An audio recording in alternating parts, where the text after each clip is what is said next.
Welcome, ladies and gentlemen. I'm your host, Kyle Miller, and today we're here with somebody who is passionate about finances, passionate about making a difference in somebody's life, and that's what this show is about, right? We're here to inspire you, to give you guidance, to give you that little bump that you need to get out there and make something else happen with your life, do something that you've been putting on the back burner, get inspired, and just go out there and make it happen. So excited about today's show. But first, today's show is brought to you by Apex Allies, your key to slashing cost and boosting productivity. With Apex Allies, you gain access to exceptional virtual assistants at half the usual cost, transforming how you handle administration tasks. Say goodbye to overwhelm and hello to more time focusing on business growth. Apex Allies offers you the support you need without the financial strain, making it easier to prioritize what truly matters. Visit goapexallies.com now to evaluate your business efficiency with Apex. With that said, today we have Miss J. Bradford on the show, author of Mahogany and Friends, and also a financial advisor at Edward Jones. Yes.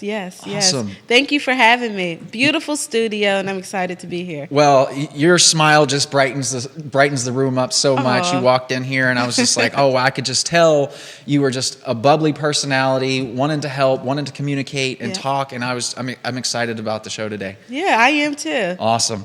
So, Jay, you're a busy woman. You're in a lot of events here in Charlottesville, a lot of groups,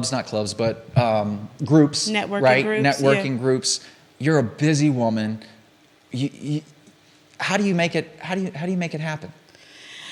Whew, that is the question. I think I am determined, so I know I want more. I have goals, and I understand the importance of having a network of people. Your network is your net worth. Right. So, I just put myself out there. It was when I first became a financial advisor at Edward Jones, when I moved over, I asked a product partner, like, what can I do? Like, he was like, get out there and act like you're the mayor, kiss babies, shake hands. So I think it's really important whenever you have any brand or whatever business you're doing to just get yourself out there, network. And so I don't have kids, so I do a lot of stuff at night. Mm-hmm. And I just really have to block out my day. Yeah. Yeah. You have a lot of stuff going on, and you wrote these 2 books, and I really want to get into this because I think it's important. Why did you? First of all, the books, Mahogany and Friends. You have 2 books over here. Yes. So the first one is Mahogany Goes to Wall Street. Uh-huh. It's an introduction to the financial market. Okay. So it's going to go over things like what's a bull and bear market, what's a stock, what is an IPO, different things to kind of get them familiar with terms that they would hear on Wall Street. Gotcha. And then the second book, Malcolm's Master Plan to Gazillionaire, he's a little entrepreneur guy, and he wants to really be a gazillionaire. Uh-huh. And this book shows the importance of having a long-term plan and utilizing active and passive income, investing in stocks and compound interest to build your wealth. So I love it. Because there's 3 things in there that you just said that I don't think most people understand, right? 1, having a goal, a long-term goal. Where do I want to be? How do I get there, right? I think in life, where we're at today, everything's so short-sighted. What's going to happen next week? How can I make money tomorrow? Yeah. Right? This is long-term goals. Long-term game. You're in this for the long term. Exactly, right? And that's how the prominent families, this is how they think. They don't think in days, they think in years. Yes. And they think, what's it going to be like in 50 years? How do we build this for 50 years? They plan out, and much longer than that. Yeah. That's what they're planning for.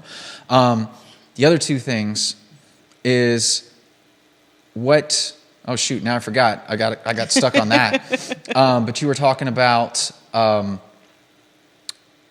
the plan, mm-hmm. and then active and passive income. Yes. Right?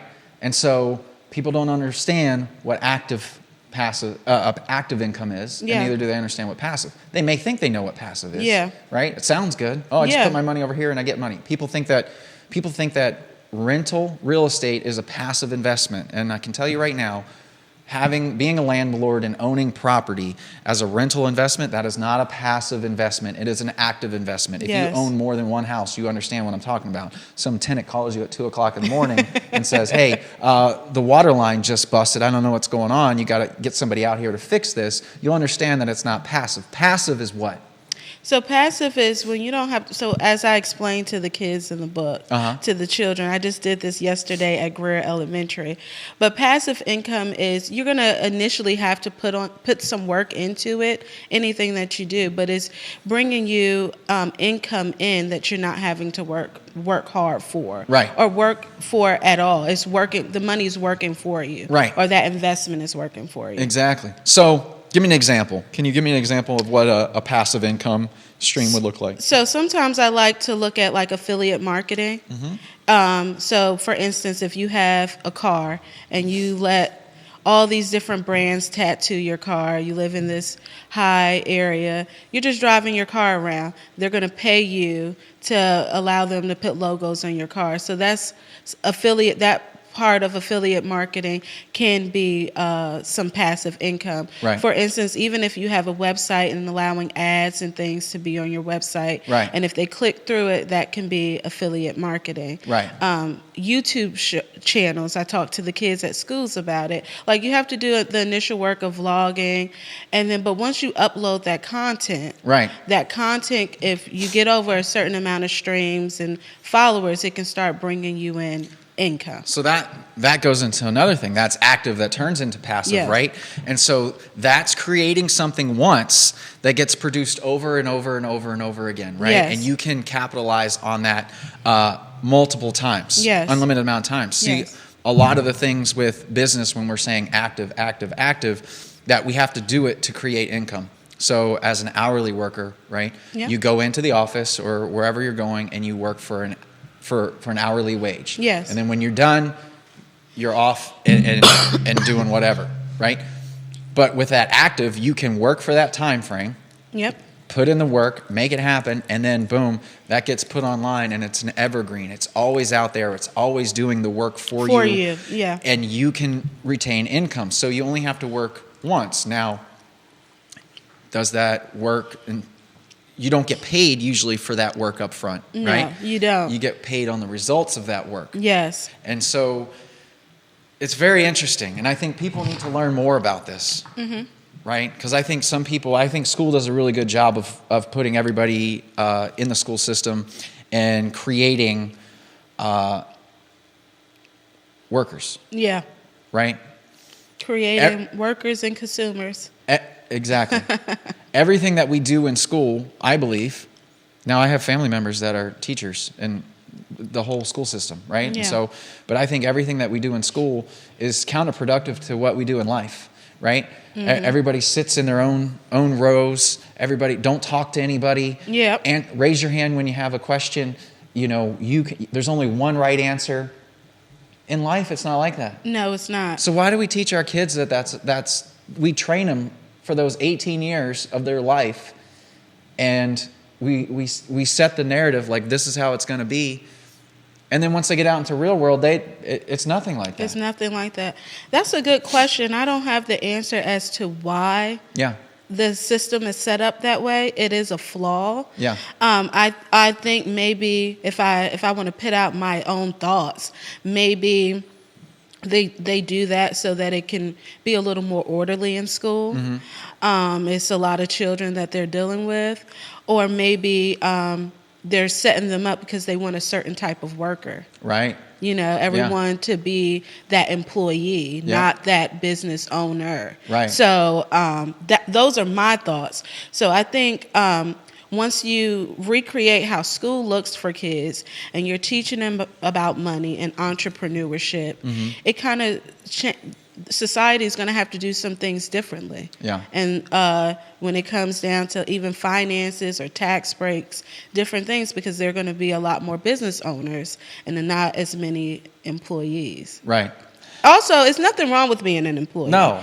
But I think there should be another avenue where they are learning about entrepreneurship or just even financial literacy, so they can have other options that is not just this one way. Because sometimes I was one of those kids. My mom's like, all right, you're gonna finish school, you're going to college.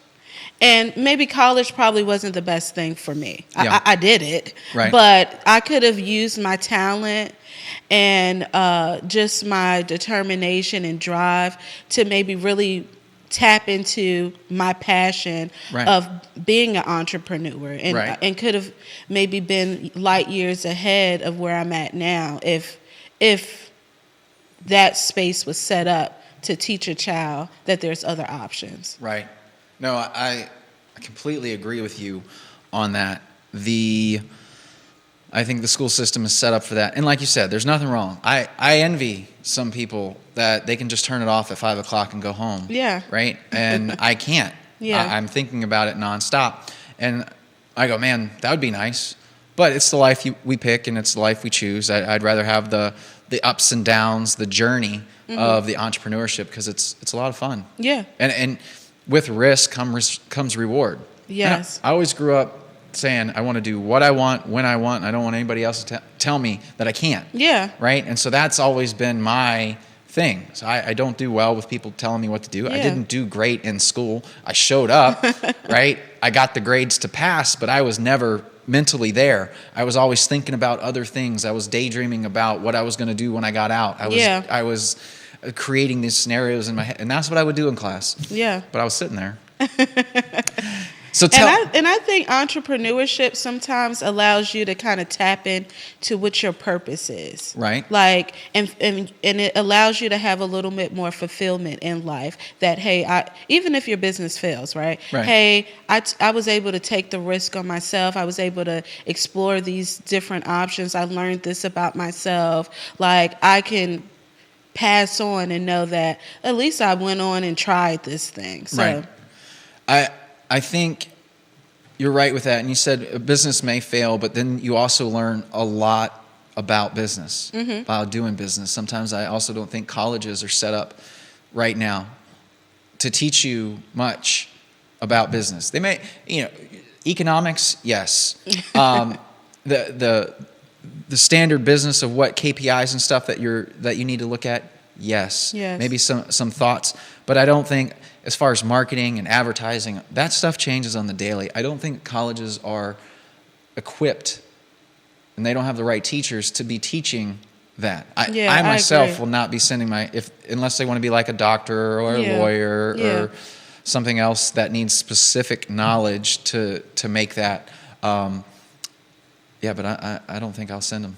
Yeah, same. If they're, especially, I agree with you.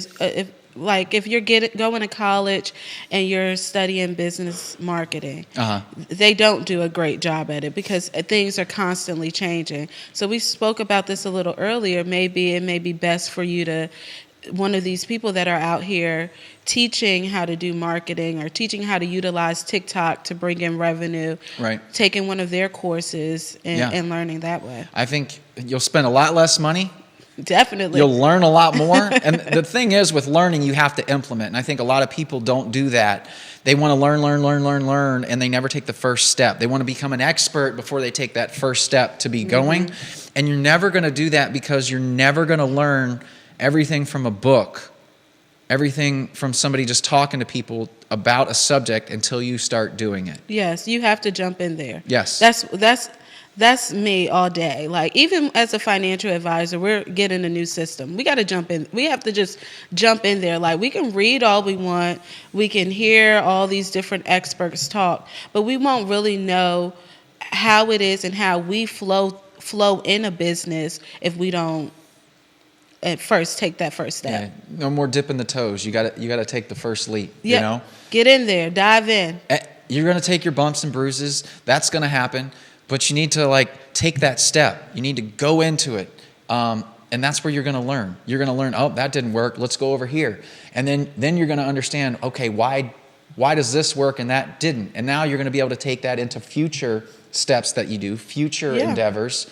and other marketing that. And one thing I want to add to that with jumping in, you still want to be like of sound mind. Like, be financially sound. Like, make financially. Don't just say, I'm throwing all this money, I'm jumping in, and I am going to be waxing tables. I mean, I don't know how great that business, like, let's think it through. Right. There has to be a model. Let's pick a model that works. Yes. And there's so many models out there that you can make money in.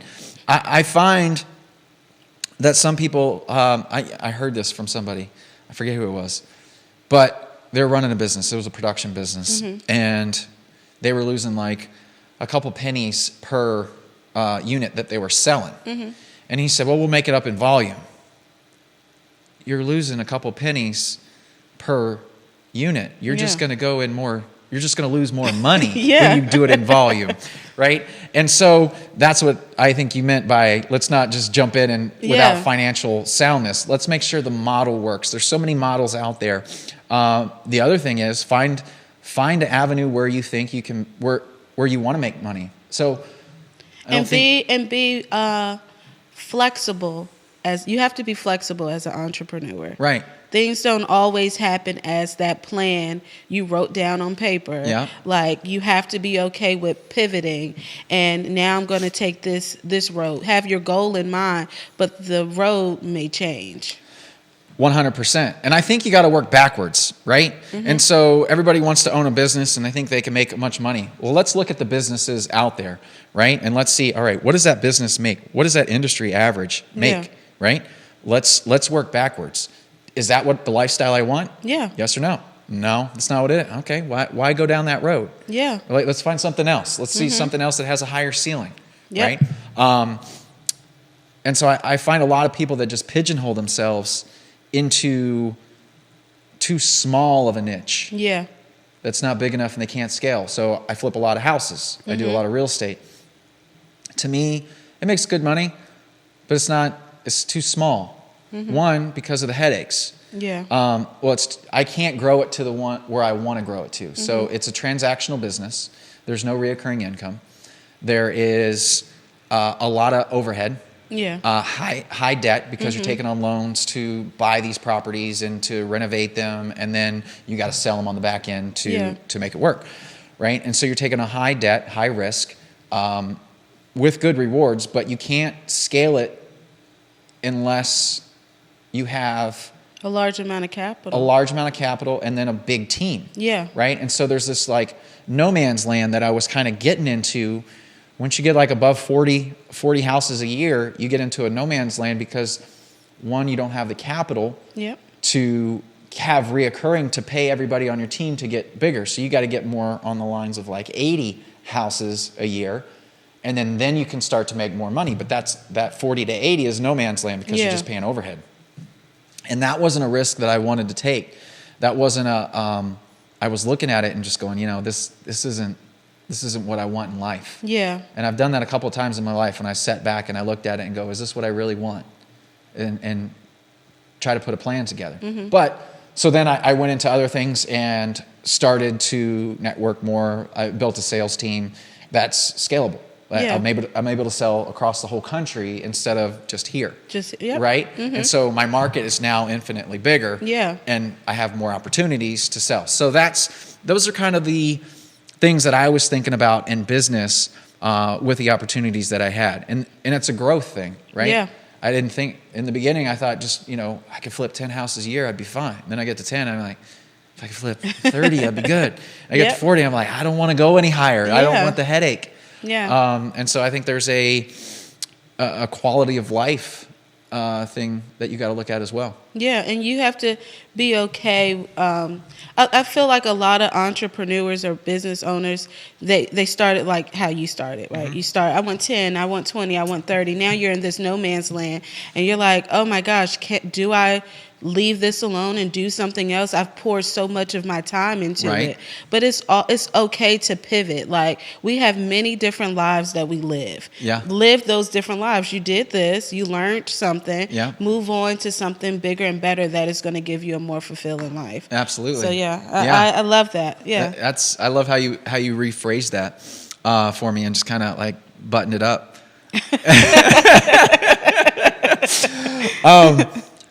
So you've had a couple journeys, right? So you grew up in New Jersey. Well, you were born in New Jersey. Born and raised till about 7, 8. Yep. And then what happened? And then so around 7, my father was in a truck accident and tragically passed away.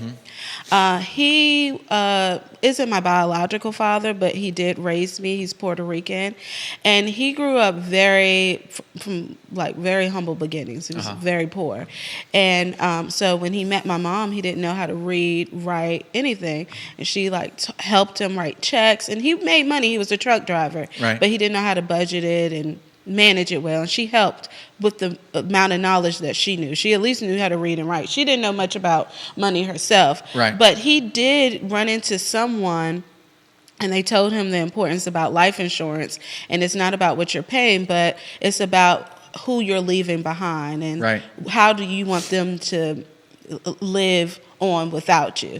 So he did these insurance policies, and then he passed away maybe like a year later. And he left my mom in the early 90s over $500,000. And she upped and moved us to Charlottesville because this is where my grandmother is from. And we grew up here, but just because we talk a lot about, especially in underserved communities, or let's pump them in with resources, let's give them money, let's help them. But that's great, right? But if you don't have the tools or the knowledge to know what to do with those resources, to keep it or to multiply it, it's an ultimate fail regardless. And that's what happened with my mother.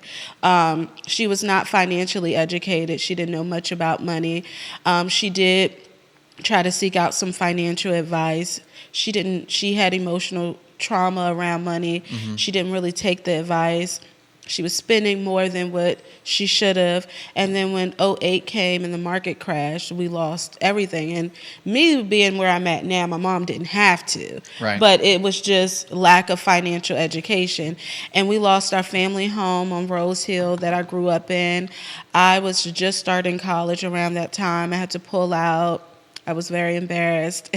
It's just a thing. And we just went through a lot of financial hardships. It was a different life than what we were used to for the last 10 to 11 years.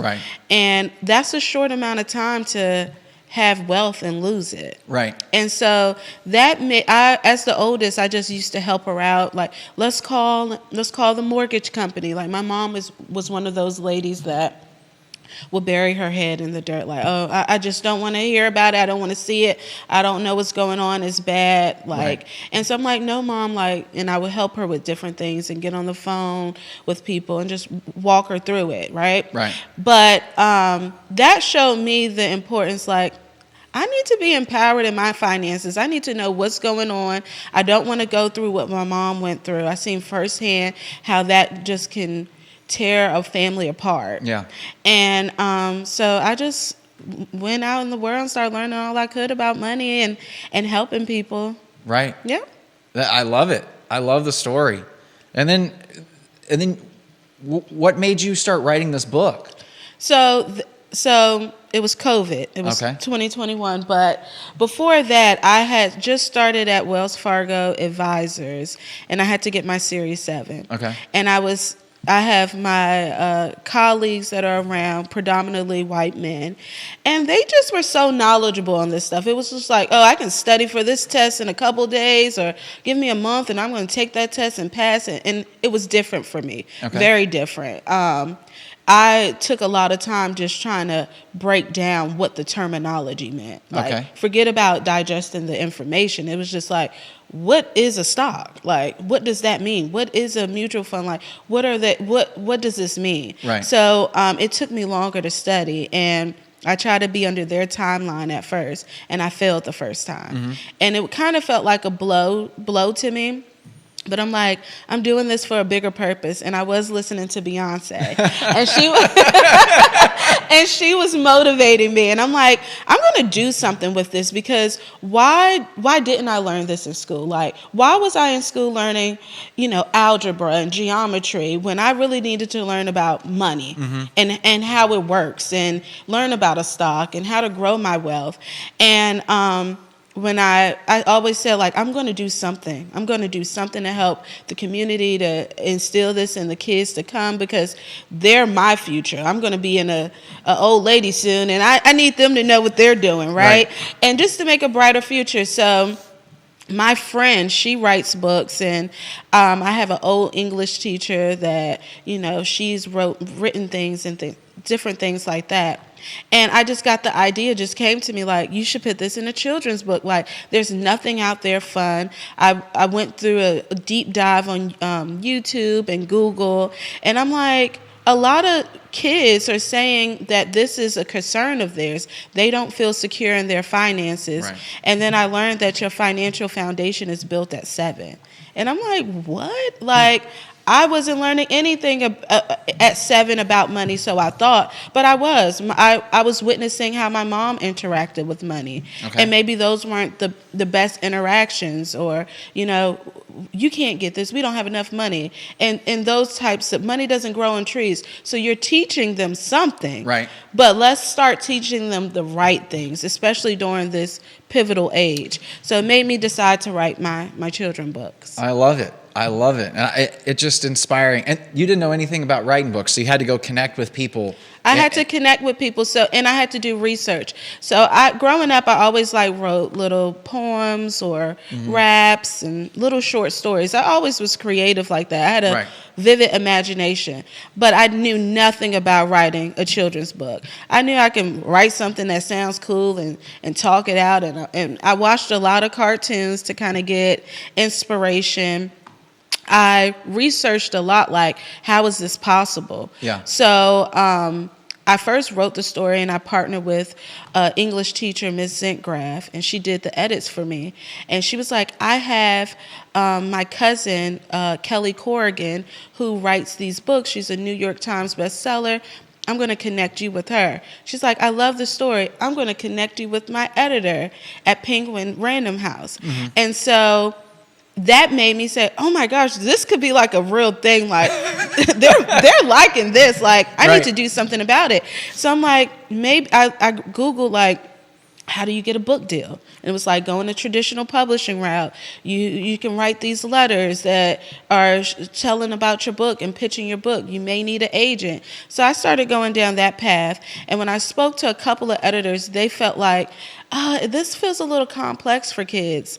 It's a little niche. It's a niche market. And I'm like, this is not niche. Everything that you're doing, even in your day-to-day job, is dealing with money. The world is spinning around with money circulating around it, like an orbit around it. Right. So it's not a niche market. So I'm one of those people, I'm like, you keep telling me no, like, I'm going to make this happen myself. Right. So I'm like, I can self-publish this. And I started Googling and buying courses on how to get print on demand, because I didn't want all this overhead cost, different things like that. So I learned how to publish a book, and I self-published my books.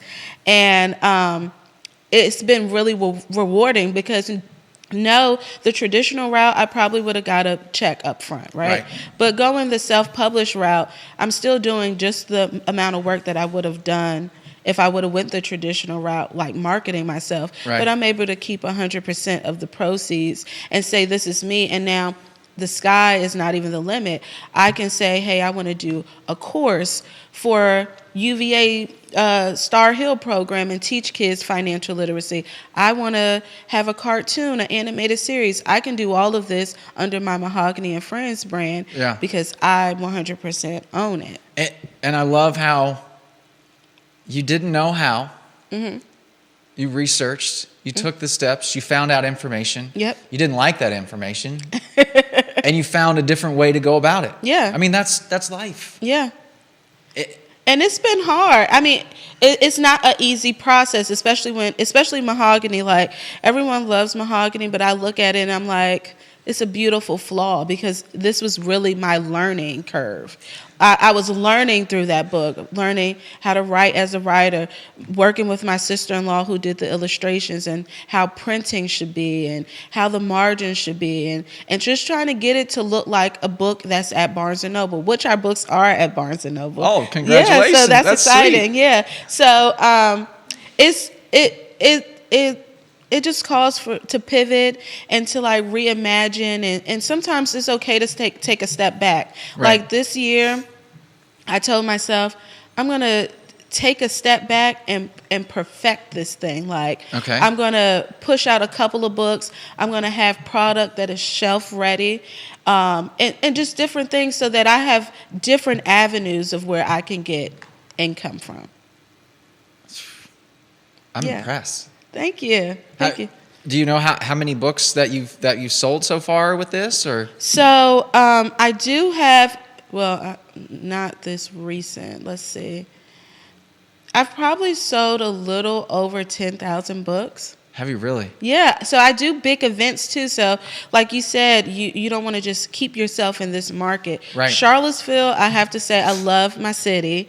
They have really got behind Mahogany and Friends and supported me, like through and through. They made me believe like this. I need to take this serious. This is not just some little story you wrote. You have other people that believe in you. It inspires you. You're like, it I gives can't you let some them momentum. Yeah, like they're counting on me. Yeah. They see the importance of it and they're wanting it. So that made me open my eyes and say, this is bigger than Charlottesville. There's a bigger market. We all need it. So I started going into other markets, and I did Essence Fest. I've done Invest Fest, which is a huge investment. It's like the Coachella of investments. Okay. And I do amazing there. Like, I'm making over $10,000 at these events with books and some merch. Like, I have merch like pillows and shirts and stuff like that. But it's just surprising to see how many people are like yearning for this information and seeing the importance of like, I didn't have this when I was growing up. I want to set my kids up for.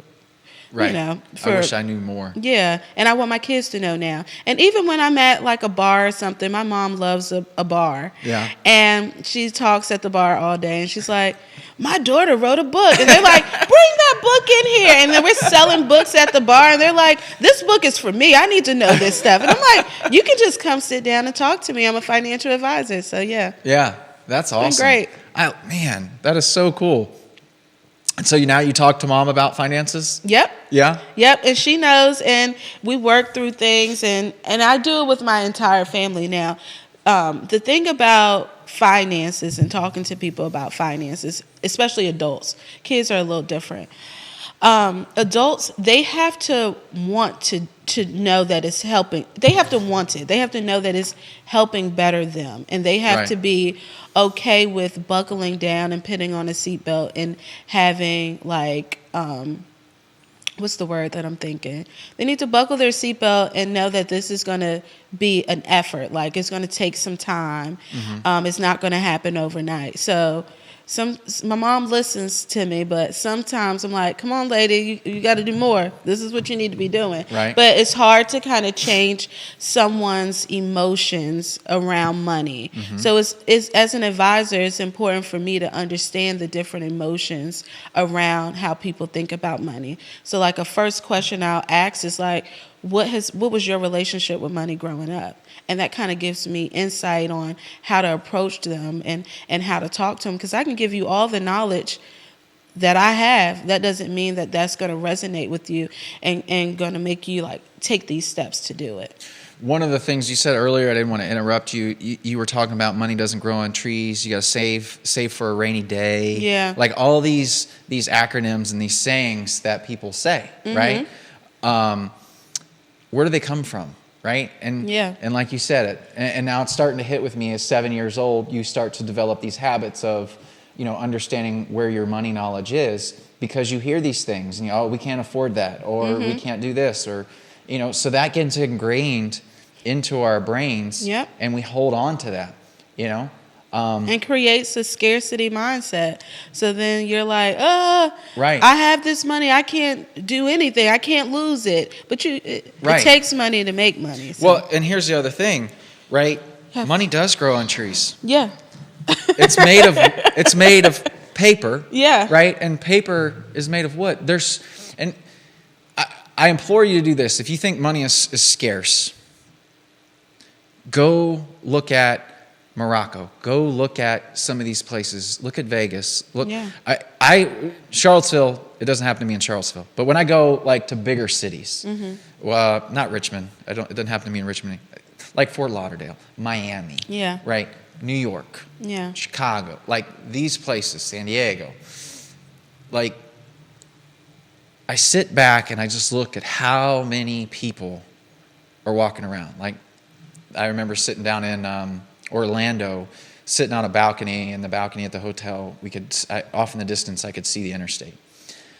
And I was looking at the interstate, and I just saw how many cars were on the interstate. And it blew my mind. Like, I'm just sitting there, and for as far as I could see, I see red lights on one side of the road and white lights on the other, right? As far as I could see. And I could see a pretty long way. And I was just amazed how many people are out there, and I'm like, this is just one little city. Yeah.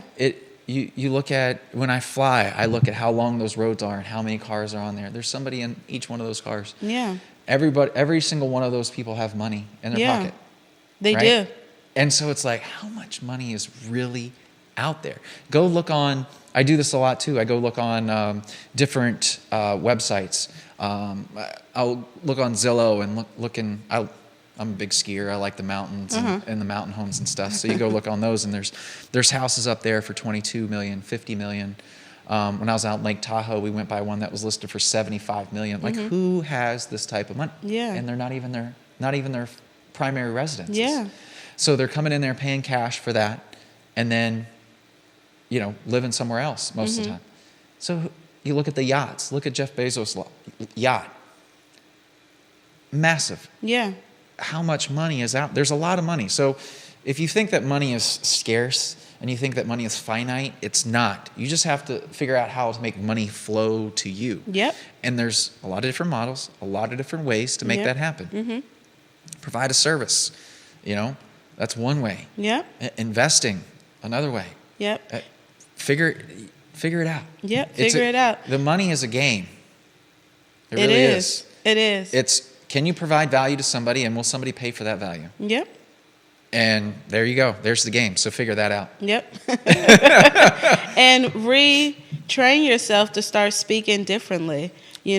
Stop saying money doesn't grow on trees, or we don't have money. Maybe say it's not in our budget. We have a budget. Like, say these different words to kids. Like, we have a budget. We have this. We can maybe, if you want this toy, so let's set a budget goal so we can start adding to your goal so you can get that toy. These different ways of having a conversation instead of just shutting the child down, whether you have a ton of money or you don't. You're low income. Yeah. This is setting a child up to think about money differently. Yeah, and it's to hear we don't have that money, or that's expensive. As a kid, I remember hearing sometimes say that's expensive, and I'm like, well, it's only $300. Like, to me, I was like, that's $300. Yeah. Like, let's go get it. You know. And I would implore the questions that you ask yourself and the things that you tell yourself. Ask, if that's expensive. Don't finish with that. Finish with, well, how do I make that type of money? Because I think thinking is our number one tool that we can use. Right? Warren Buffett, 90% of his day is spent thinking. Yeah. Nothing else. He's just reading. Yeah. Reading and thinking about what's going on. Yeah. Right? And he's one of the richest men in the world. So if we have something, we go, that's too expensive. Don't just stop the thought at that. Let's create the thought of, okay, it's more money than I have right now. Yeah. How do I get it? Yeah. What can I do to be able to get that money?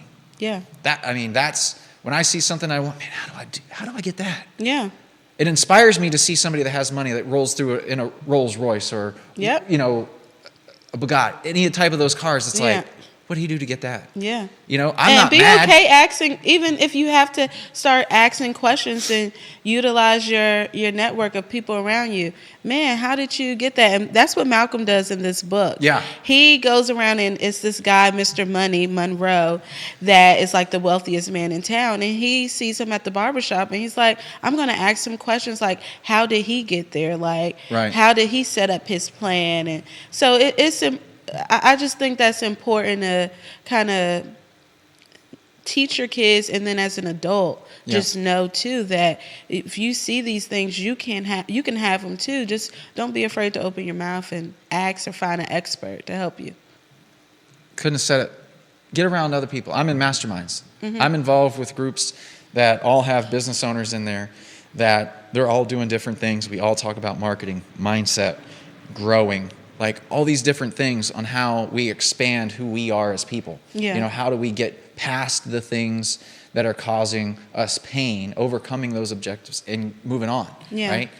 And so get around those people. Listen, successful people, they don't mind sharing. From my experience, go talk to a successful person and they're nice. Yeah. We've created this stigma of like, oh, he must, clean hands, dirty money. Like I've heard that before. So, and I'm just like, you guys don't have a clue what's going on. Yeah. Right. It's the value you provide. It's not, it's. Yeah. And then don't let, surface level differences stop you either. Yeah. I found that to be a issue.